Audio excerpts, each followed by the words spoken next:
नमस्कार मित्रों, मैं सुशील कुमार मौर्य और आप देख रहे हैं हिंदी ज्ञान गंगा यूट्यूब चैनल। आज का जो वीडियो है यह उत्तर प्रदेश बीएड प्रवेश परीक्षा को ध्यान में रखकर बनाया गया है।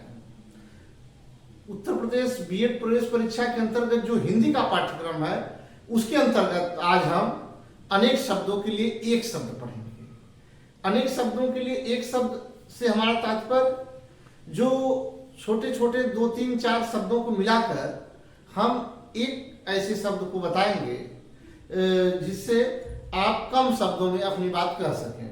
अगर अनेक शब्दों के में जो बात कही जाए, अगर हम उसको एक शब्द में ही केवल कह दें तो उसको हम कहते हैं अनेक शब्दों के लिए एक शब्द, जिसके लिए वाक्यांश शब्द भी प्रयोग होता है।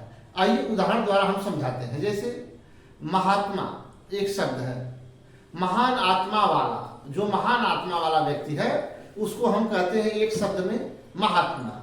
जैसे कोई ईश्वर को मानता है तो उसको हम एक शब्द में बोलते हैं आस्तिक। अगर कोई ईश्वर को नहीं मानता है तो उसको हम एक शब्द में बोलते हैं नास्तिक। यानी हमको लंबे लंबे कई वाक्यों को जोड़ना नहीं पड़ता है, एक ही वाक्य में, एक ही शब्द में हम उस पूरे वाक्य के कथन को कह देते हैं।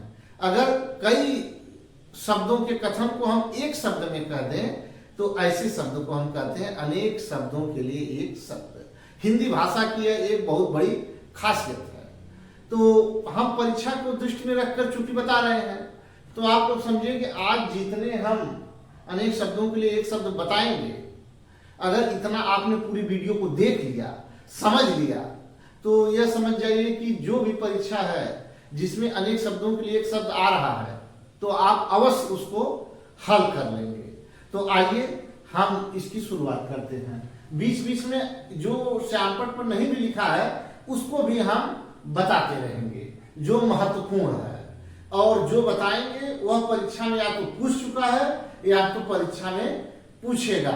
इसलिए वीडियो को शुरू से अंत तक ध्यानपूर्वक अवश्य देखिएगा। जैसे मान लीजिए पहला है जिसका जन्म नहीं होता, अजन्मा।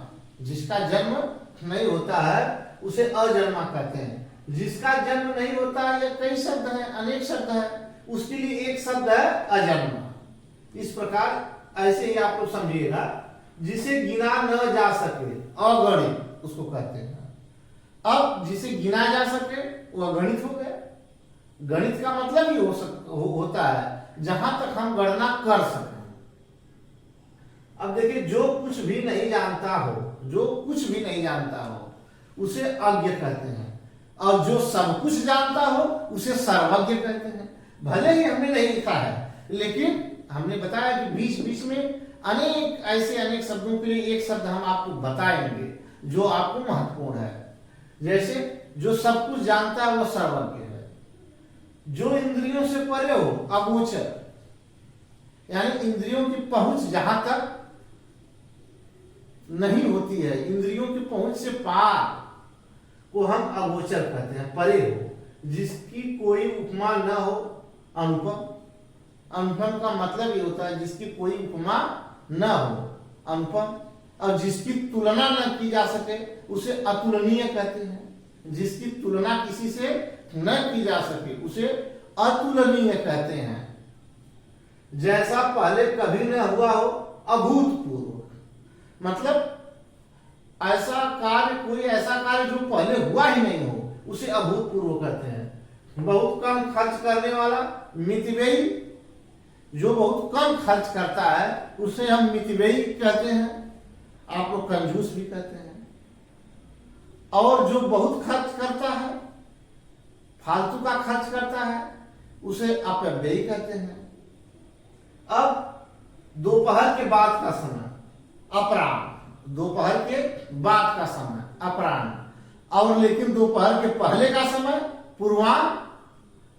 इसी नाते मैं कह रहा हूं कि यहां जो लिखा है सब कुछ लिखना श्यामपट पर थोड़ा सा वीडियो लंबी हो जाएगी, इसलिए वीडियो लंबी ना हो, हम जो श्यामपट पर लिखे हैं महत्वपूर्ण उसको बताएंगे, इसके अलावा भी और बताएंगे। जैसे आप जानते रहिए दोपहर के बाद के समय को अपराह्न कहते हैं, उसी प्रकार को दोपहर के पहले वाले समय को पूर्वाह्न कहते हैं।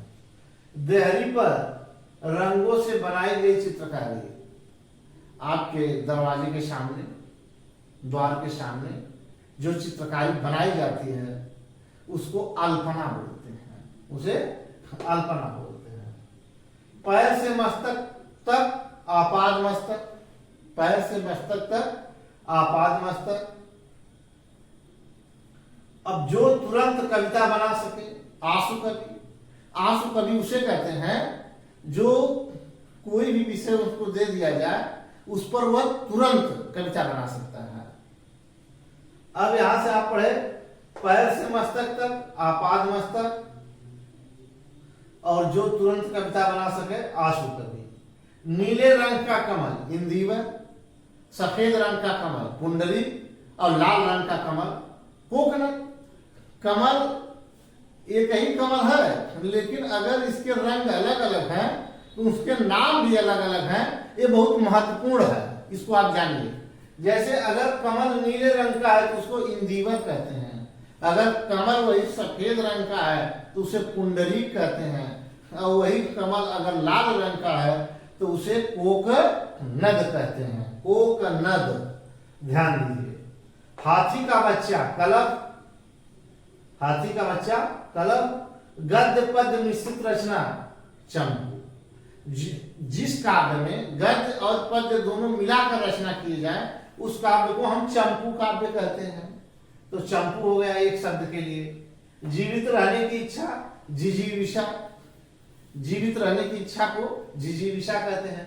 अब यहां देखिए, पेट में लगने वाली आग जठराग्नि। इसी प्रकार दो अग्नि के बारे में और बताएंगे जो परीक्षा में अक्सर पूछता रहता है। जैसे एक जठराग्नि है, एक दावाग्नि और एक बड़वाग्नि। दावाग्नि जंगल में लगने वाली आग को दावाग्नि कहते हैं, और समुद्र यानी पानी के बीच में लगने वाली आग को जो है, देखिए यहाँ जठराग्नि, दावाग्नि और बड़वाग्नि कहते हैं। समुद्र अर्थात पानी के बीच में लगने वाली आग को बड़वाग्नि कहते हैं। अब गोद लिया हुआ पुत्र, अगर कोई किसी को गोद लेता है तो ऐसे पुत्र को हम दत्तक पुत्र कहते हैं, दत्तक। इतिहास से पहले का, जो इतिहास से पहले का समय होता है उसे प्रागैतिहासिक कहते हैं, प्रागैतिहासिक। और यहाँ देखिए, रात्रि का प्रथम प्रहर प्रदोष कहलाता है। रात्रि का जो प्रथम प्रहर है वह प्रदोष कहलाता है। अब मोक्ष का इच्छुक मुमुक्ष, जो मोक्ष का इच्छुक है मुमुक्ष। जिस पुरुष की पत्नी मर गई हो, विधुर। विधुर ऐसे ही पुरुष को कहते हैं जिसकी स्त्री मर गई हो, लेकिन जिस स्त्री का पति मर गया हो उसे क्या कहते हैं, उसे विधवा कहते हैं। और जिस स्त्री का पति जीवित हो उस स्त्री को क्या कहते हैं, तो उस स्त्री को हम सधवा कहते हैं। यहां हमने विधवा, सधवा और विधुर तीन शब्दों को जाना। अब देखिए, जो विधि के अनुकूल हो, विधि माने होता है कानून, जो कानून के अनुकूल हो वह वैध होता है। क्या होता है, वैध होता है। उसी प्रकार जो संविधान के अनुकूल हो वह संवैधानिक होता है। अब अगला है शिव का उपासक को शैव कहते हैं, और जो शक्ति के उपासक होते हैं उन्हें शाक्त कहते हैं।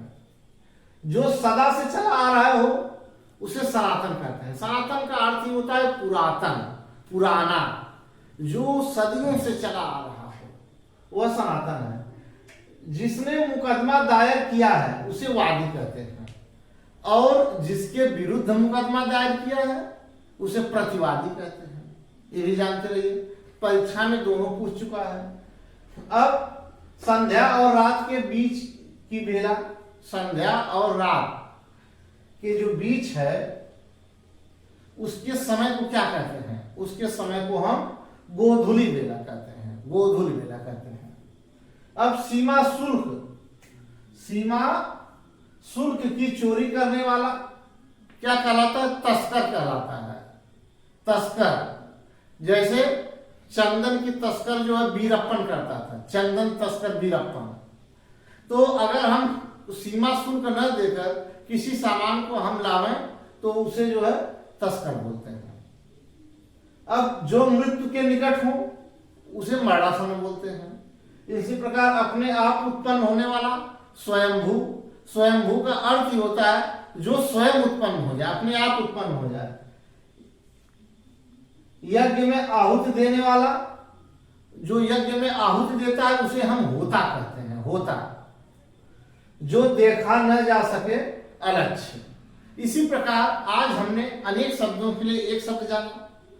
यह वीडियो अगर आपको अच्छा लगता है तो आप लाइक शेयर जरूर करिएगा।